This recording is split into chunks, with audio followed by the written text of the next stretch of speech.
नमस्कार। इस चैनल के द्वारा बीएड शिक्षकों के ब्रिज कोर्स को ध्यान में रखते हुए इंपॉर्टेंट स्टडी मटेरियल्स एवं रेगुलर क्लासेस आपको प्रोवाइड की जा रही हैं। जो कोर्स एक है बाल विकास, उसका कंप्लीट पीडीएफ हमने आपको अवेलेबल करा दिया है। कुछ छोटी चीज़ें हैं, उसको आगे हम ऐड कर देंगे उसमें। अभी हम विकास के अंतर्गत आज के इस वीडियो में बाल विकास को प्रभावित करने वाले प्रमुख कारकों पर चर्चा करने वाले हैं। आपका जो चैप्टर 4 है डेवलपमेंट, उसी का यह एक इंपॉर्टेंट सब टॉपिक है। ठीक है, देखिएगा, विकास मुख्यतः दो चीजों पर निर्भर करता है। एक तो आनुवंशिकता और दूसरा वातावरण। किस प्रकार के परिवेश में बच्चा रहता है उसका बहुत कुछ प्रभाव पड़ता है उसके समग्र विकास पर, चाहे वह भाषाई विकास हो, चाहे वह शारीरिक विकास हो, मानसिक विकास हो। और दूसरा यह है कि आनुवंशिकता, जो जेनेटिक जो गुण उसको मिलते हैं अपने माता पिता से, इन दोनों ही चीजों का एक बहुत बड़ा प्रभाव पड़ता है बच्चे के विकास पर। जैसे अगर माता और पिता छोटे कद के हैं तो संभावना है कि उनका बच्चा छोटे कद का होता है। अगर माता पिता गोरे हैं तो ज्यादा संभावना रहती है कि उनका पुत्र या पुत्री भी गोरा होता है ना। एक शारीरिक परिपेक्ष में अगर आप उसके देखें तो यहाँ पर 3 केस हम देख लेते हैं और बेहतर तरीके से समझने के लिए। जैसे एक केस है राजू, ठीक है, जिसके माता पिता छोटे कद के हैं। चूंकि माता पिता छोटे कद के हैं तो आने वाले समय में जो उनके संतान है राजू है, वह भी छोटा कद का है। इसका मतलब यही है कि आनुवंशिक गुण जो माता पिता के द्वारा उस बच्चे को ट्रांसफर किए जा रहे हैं, उसी के कारण उनका जो बच्चा है वह भी छोटे कद का होता है। दूसरा केस आप देख सकते हैं सुनील का, जो कि झुग्गी में रहने वाला बच्चा है। ठीक है, झुग्गी झोपड़ी में रहता है, इसको पर्याप्त भोजन नहीं मिल पाता है। और पर्याप्त भोजन नहीं, अब ये देखिए, जो ये कारक है ये वातावरणीय कारक हो जाएगा, क्योंकि वह झुग्गी में रहने वाला बच्चा है, उसको बेहतर तरीके से उस प्रकार का परिवेश उसको नहीं मिल पा रहा है कि उसका विकास हो। और वह उस प्रकार के बच्चों के साथ नहीं रह पाता है जो पढ़ने वाले हैं। वह अपने जैसे ही बच्चों के साथ रहता है, जिसके पिताजी मजदूर हैं, मजदूरी करते हैं, ठीक से खाने को भी नहीं मिलता है। और उससे में अगर उसको भोजन बेहतर तरीके से नहीं मिलेगा तो बीमारी अधिक होगी, और अगर बीमारी अधिक होगी तो बच्चे का फिर शारीरिक और मानसिक विकास बच्चे का प्रभावित हो जाएगा। तो इस प्रकार से आप इस केस में देख सकते हैं कि सुनील, जो कि झुग्गी में रहने वाला बच्चा है, भोजन नहीं मिल पाने के कारण उसे बीमारी अधिक होती है और इसकी वजह से उसे शारीरिक जो विकास है वह बाधित होता है। बच्चा कमजोर होता है, मानसिक क्षमता उसकी कमजोर हो जाती है। तो इस प्रकार से आपने देखा इसका प्रभाव पड़ रहा है। केस 3 हम देख रहे हैं नेहा, जिसके माता पिता बहुत व्यस्त हैं। एक ऐसा केस भी आप देख रहे हैं जिसके माता पिता बहुत व्यस्त हैं। वह बच्ची अपनी आया के साथ रहती है। आया ध्यान नहीं देती है, बच्ची स्कूल से पढ़ने के बाद आती है या कहीं मान लीजिए स्कूल जाती है, नहीं भी मान लीजिए जाती है, अभी और पहले प्रारंभिक अवस्था में है, तो माता पिता व्यस्त है, बच्चे पर ध्यान नहीं देते, आया उससे बातचीत नहीं करती। बच्चे का जो बातचीत करने का कम्युनिकेशन जो डेवलपमेंट है, बातचीत करने का विकास, भाषाई विकास, वह बेहतर नहीं हो पाएगा क्योंकि संवाद कम है ना। एक दूसरी ओर एक ऐसा परिवेश है जहां पर बच्चा अपने माता पिता से खुलकर बातें करता है, उस प्रकार के परिवेश में अपने भाई बहन से, अपने दोस्तों के साथ रहता है और बातचीत करता है, तो उसका जो भाषाई विकास है वह बेहतर होता है।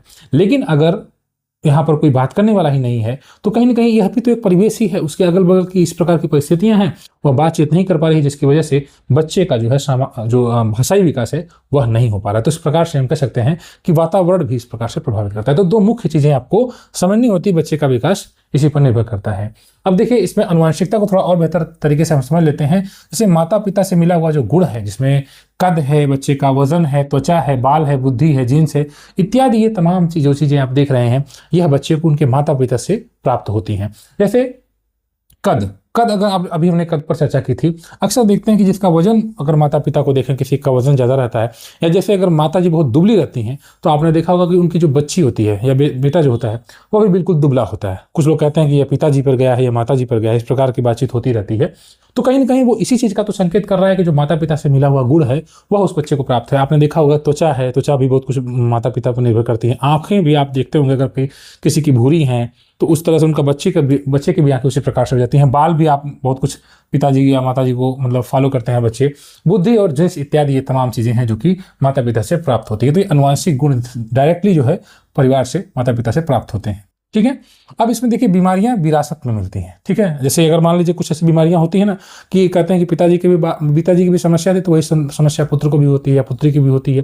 ज़्यादातर आपने देखा होगा जैसे अस्थमा जैसी बीमारियां हैं, ठीक है, या मधुमेह है, या डाउन सिंड्रोम जैसी बीमारियां, जिसमें विशेषण में मतलब अपने बच्चे का शायद जो मतलब गुणसूत्र में कभी कभी वृद्धि हो जाती है। डाउन सिंड्रोम में क्या होता है कि बच्चे का एक चेहरा चपटा टाइप आपने देखा होगा, अजीब तरह का लगता है बच्चा। तो इस प्रकार की बीमारियां भी बच्चे को होती हैं। तो ये सभी चीज़ें विरासत में मिलती हैं, उसमें बच्चे की कोई बहुत भूमिका ही नहीं रहती है। ठीक है। अब पिताजी को अगर मधुमेह की शिकायत है तो अब आज के जो परिवेश में और भी बहुत से कारक जिम्मेदार हो जाते हैं, जिस प्रकार से हमारा खान पान है। लेकिन कुछ बीमारियां वास्तव में होती हैं, जैसे अस्थमा अगर पिताजी को है तो पुत्र को भी बहुत संभावना रहती है कि अस्थमा हो जाता है। ठीक है। पीलिया वगैरह भी इस प्रकार से आप देखते हैं। ठीक। इसी प्रकार से गुणसूत्र की अधिकता या कमी, अगर गुणसूत्र की अधिकता हो जाती है, ये इसमें भी परिवार का माता पिता की ही देन है।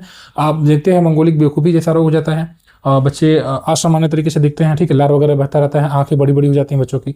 तो गुणसूत्र की कमी या अधिकता से इस प्रकार की समस्या होती है।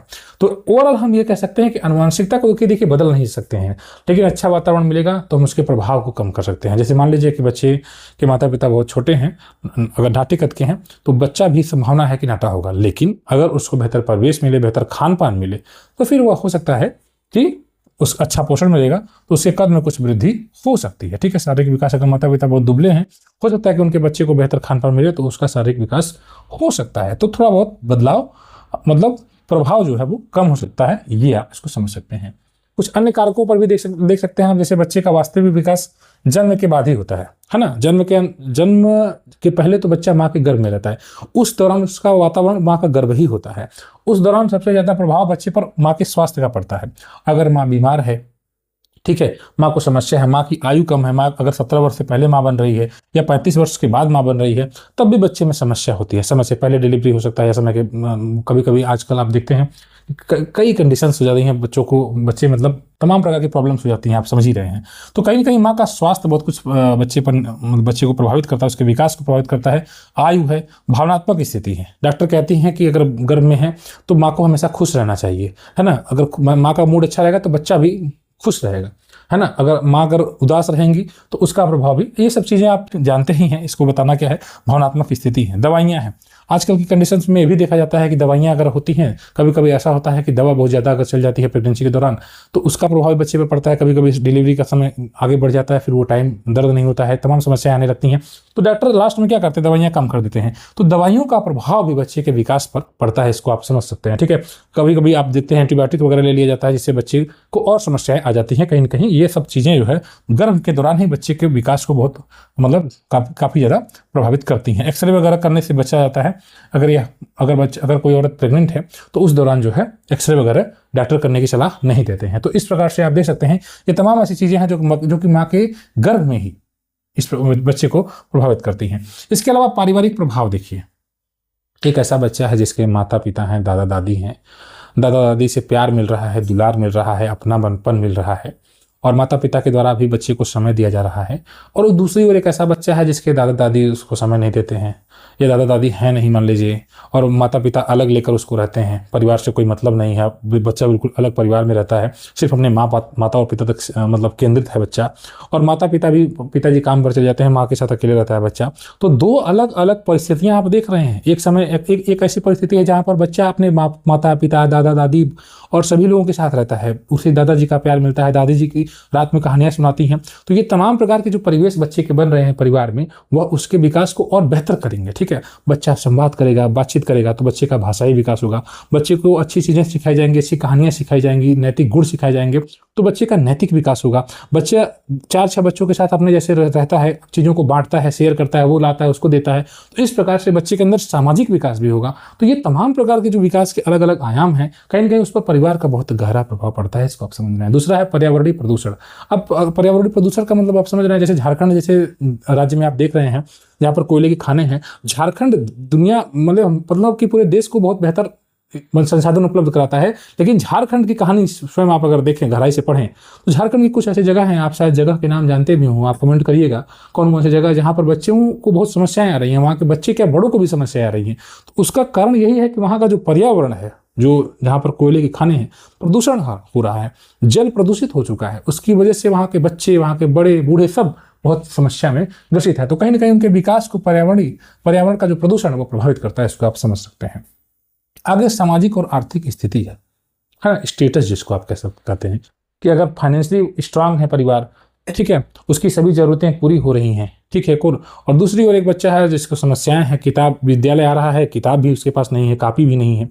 एक और बच्चा है कमरे में बैठा हुआ है, आजकल कंप्यूटर है, लैपटॉप है, होम ट्यूशन लगा दिया गया है, आर्थिक स्थिति परिवार की बहुत अच्छी है, बच्चा अच्छे विद्यालय में पढ़ रहा है, तो उसको विकास करने का ज़्यादा मौका मिलेगा। अच्छी कम्युनिकेशन स्किल है, उसके लिए अलग से इंग्लिश पढ़ाने वाले सर जी आ जा रहे हैं, इंग्लिश पढ़ रहे हैं, तो बच्चा भाषाई कम्युनिकेशन स्किल डेवलप हो रही है, बच्चे के अंदर भाषाई विकास हो रहा है। ठीक है, बड़े स्कूल में जा रहा है, अच्छे अच्छे बच्चों के साथ मिल रहा है, गुण सीख रहा है, नैतिक गुण सीख रहा है, सामाजिक विकास हो रहा है उसका। एक और बच्चा एक ऐसे परिवेश में रहता है जहाँ पर उस प्रकार की फैसिलिटीज उसको नहीं मिल पाई, उसके माता पिता बहुत गरीब हैं, उस बहुत मेहनत से मजदूरी करते हैं, पिताजी के साथ वह काम करता है, हाथ बटाता है, तब जाकर वह शाम को अपना पेट भर पाता है। अब बताइए उसका विकास किस प्रकार से होगा? उसका विकास बस यही है कि माता पिता का अपने उसके कामों में हाथ बटाता है। तो क्या यह आपको नहीं दिख रहा है कि समझ में आ रहा है कि आर्थिक स्थिति भी प्रभावित करती है? आप इसको समझ रहे हैं, तो बस यही आपका एक प्रमुख कारण। आगे है पोषण। तो अगर बच्चे का पोषण के लिए सरकार भी प्रयास कर रही है कि अगर बच्चा बहुत, हमारे देश में गरीबी अधिक है, पालन पोषण अगर बच्चे का बेहतर तरीके से नहीं होगा, पोषण उसको उपलब्ध नहीं हो पाएगा, तो बच्चे का विकास बाधित होगा, शारीरिक विकास नहीं हो पाएगा। इसलिए हमारे यहाँ MDM भी हमारे सरकारों द्वारा चलाया जाता है कि बच्चे को कम से कम उचित पोषण मिले, है ना। दाल मिलता है, प्रोटीन का स्रोत उपलब्ध कराया जाता है, और विटामिन वगैरह के रूप में फल वगैरह दिए जाते हैं, दूध दिया जाता है। ठीक है, तो ये तमाम चीजें हैं, कहने का मतलब एक अनुपात में सरकार देने का प्रयास करती है ताकि बच्चे को उचित पोषण मिल सके, और बच्चे को अगर उचित पोषण मिलेगा तो उसका शारीरिक विकास बेहतर होगा, यह आप समझ रहे हैं। इसके अलावा हार्मोन भी निर्भर करते हैं कि बच्चे के विकास पर, जैसे हार्मोनल चेंजेस होते हैं, जैसे जैसे आप किशोरावस्था में हार्मोनल चेंज होते हैं तो तेजी से आप देखते हैं कि दाढ़ी मूंछ आती हैं, और औरतों के में शारीरिक विकास लड़कियों में तीव्रता से होता है। ठीक है, तो हार्मोनल होता है, हार्मोन की वजह से हाइट भी तेजी से बढ़ जाती है, कभी कभी किसी की देरी से बढ़ती है, तो ये हार्मोन भी जो है विकास को कहीं ना कहीं प्रभावित करते हैं। तो इस प्रकार से इन प्रमुख कारकों पर आपने चर्चा कर ली। फिलहाल इस वीडियो में इतना ही। अगर आप ब्रिज कोर्स की तैयारी कर रहे हैं तो इस चैनल को सब्सक्राइब कर सकते हैं, ज्वाइन कर सकते हैं। धन्यवाद।